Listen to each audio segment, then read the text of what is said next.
स्वागत है दोस्तों आप सभी का मेरे YouTube चैनल निदा सिविल तकनीक पर। वेलकम बैक दोस्तों। जैसा कि आप पहले ही देख चुके हैं कि मैंने एक वीडियो डाला है और वो हालांकि मैं बस में था इसलिए मैंने डाल दिया था उसको। आज से ये नई वीडियो शुरू होगी और टेस्ट सीरीज का हर एक दो वीडियो आपको रोज़ मिलते रहेंगे। तो पहला सवाल है दोस्तों कि निम्नलिखित में से किस नदी का समागम अरब सागर में है। तो 4 नदियाँ दी गई हैं, नर्मदा, गोदावरी, कृष्णा और कावेरी। तो इसमें 3 नदियाँ जो हैं गोदावरी है, कृष्णा है, कावेरी है, वो पश्चिम बंगाल की खाड़ी में गिरती है, बंगाल खाड़ी में। और नर्मदा जो है वो अरब सागर में गिरती है दोस्तों। नर्मदा जो है वो अरब सागर में गिरती है। आइए देखते हैं कि आगे क्या है इसका जवाब में। देखिए यहाँ पे 4 नदियाँ, पश्चिमी घाट की नदियाँ और पूर्वी घाट की नदियाँ हैं। मतलब पूर्वी घाट की पूर्वी तरफ जो नदियाँ गिरने वाली हैं और पश्चिमी तरफ गिरने वाली नदियाँ हैं। तो पूर्वी तरफ गिरने वाली नदी में भरतपूजा है, पेरियार है, गंगावली है, श्रावती है। श्रावती पर जाने रहे हैं महात्मा गांधी जलप्रपात स्थित है। मांडवी है जिसको महादेवी नदी भी कहते हैं, इसी पर दूध सागर जलप्रपात स्थित है। तापी है, नर्मदा है, माही है। माही जो है वो बहुत मशहूर है इसलिए दोस्तों क्योंकि 3 नदियाँ जो हैं वो एल है, एल सी और यम है, यानी कि लिम्पोपो, कांगो और माही 3 नदियाँ हैं। जो अगर हम दक्षिण से उत्तर की तरफ चलते हैं तो लिम्पोपो जो है वो मकर रेखा को 2 बार काटती है। कांगो जो है सी से कांगो या जिसको जारे नदी कहते हैं वो अफ्रीका में बहती है। ये कांगो नदी विषुवत रेखा या भूमध्य रेखा को 2 बार काटती है। और माही जो है वो कर्क रेखा को काटती है, जो कर्क रेखा भारत के 8 राज्यों से होकर गुजरती है। और ये और नदियां हैं, शतरंजी है, भादर है। उसके बाद हम आते हैं दोस्तों, इस पे आते हैं अपने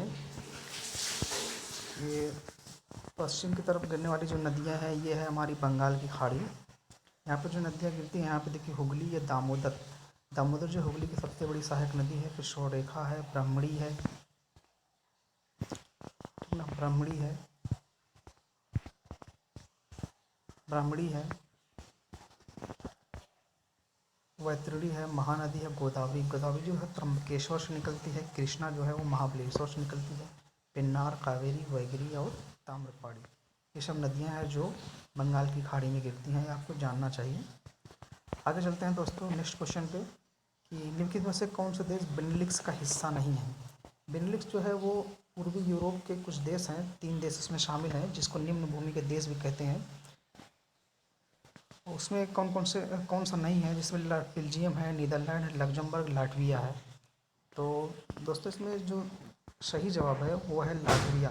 लाटविया जो है वो बाल्टिक देश है, जिसमें बाल्टिक में लाटविया है, इस्टोनिया है, लिथुआनिया है, उसका हिस्सा है।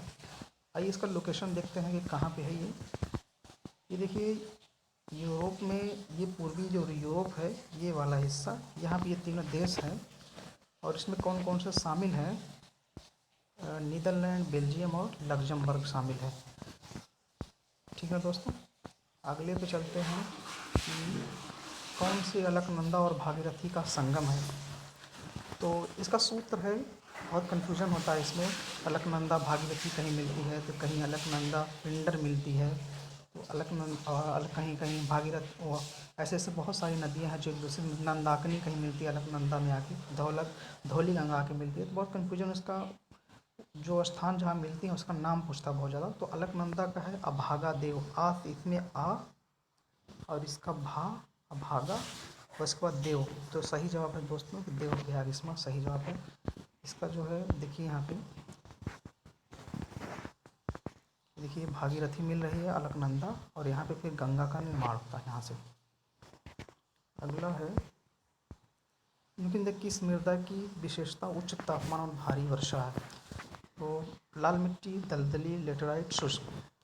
तो इसमें जो लेटराइट है वो इसका सही जवाब है। लेटराइट मिट्टी में जो बहुत ज़्यादा वर्षा होगी और बहुत ज़्यादा तापमान यहाँ का उच्च रहता है। भारत में इसमें की मिट्टी जो है देखिए ये वाला जो क्षेत्र है पश्चिमी घाट का जो मैदानी इलाका है,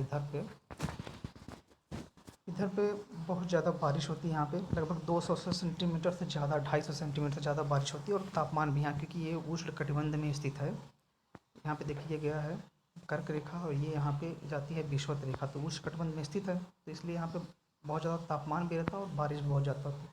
इससे कुछ भाग जैसे देखिए राजस्थान के कुछ इलाकों में पाई जाती है, यहाँ पे तमिलनाडु में है, यहाँ पे उड़ीसा में है, ठीक है ना। ये जो है वो लेटराइट मिट्टी है, और इस मिट्टी में जो है वो रागी है या कुछ जैसे बागानी फसलें हैं जैसे, इन तब का उत्पादन किया जाता है। अगला है कि गदर पार्टी का संस्थापक कौन था। तो इसमें है लाला हृदयालाल, इसके सही जवाब हैं लाला हृदयालाल। इसकी स्थापना जो हुई थी वो गदर पार्टी को 1913 में सैन फ्रांसिस्को में हुई थी। यहाँ पे सैन फ्रांसिस्को है, यहाँ पे अमेरिका का एक शहर है, कैलिफोर्निया है ये। तो इसमें एक सैन फ्रांसिस्को है, वहाँ पे इसकी स्थापना हुई थी। अगला सवाल है कि दिसंबर 1929 में लाहौर कांग्रेस अधिवेशन में किस पर जोर दिया था।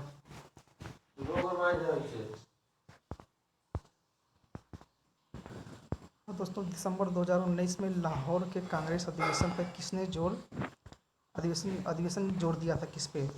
तो इसका सही जवाब है दोस्तों पूर्ण स्वराज पर जोर दिया गया था, जो 1929 में रावी नदी के तट पर हुई था, और उसकी अध्यक्षता दी थी श्री जवाहरलाल नेहरू ने जिनकी थी।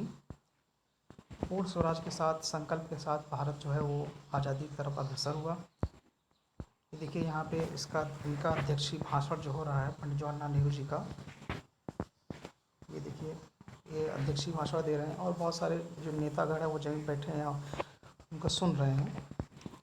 अगला है दोस्तों कि भारतीय प्रेस की स्वतंत्रता का प्रणेता कौन है। तो आप सभी लोग जानते हैं कि भारत का पहला जो प्रेस था, पहला जो पत्र था वो बंगाल गजट था, जो जेम्स अगस्टस हिक्की के द्वारा ये शुरू किया गया था। लेकिन जब शुरुआत में हुआ था तो क्योंकि देसी भाषा के पत्र थे तो उन पर बहुत सारे पाबंद लगा दिए गए थे अंग्रेज़ी सरकार के खिलाफ, अंग्रेज़ी सरकार के द्वारा। तो इसमें एक गवर्नर जनरल जो आते हैं वो हैं चार्ल्स मेटकाफ हैं। तो उन्होंने 1835-36 के समय जो है इस पे पाबंद हटा दिया था, इसलिए 1857 के पहले बहुत से सारे जो समाचार पत्र हैं उनका विकास हुआ, इसीलिए इनको भारतीय प्रेस की स्वतंत्रता का प्रणेता कहते हैं। अगला और आखिरी सवाल है दोस्तों कि silent valley national park Bharat के किस राज्य में बहुत ही मशहूर है। ये जो है केरल में स्थित है साइलेंट वैली नेशनल पार्क। और इसका जवाब है दोस्तों आइए देखते हैं कि देखिए साइलेंट वैली नेशनल पार्क जो है वो भारत के केरल में स्थित एक राष्ट्रीय उद्यान है। ये नीलगिरी पहाड़ियों में स्थित है। उद्यान भारत के दक्षिण पश्चिमी घाटों के पर्वतीय वर्षावन में अंतिम अछूते भाग और उष्णकटिबंधीय नमदार वनों में से एक है। तो ये रहा आज का आखिरी सवाल दोस्तों।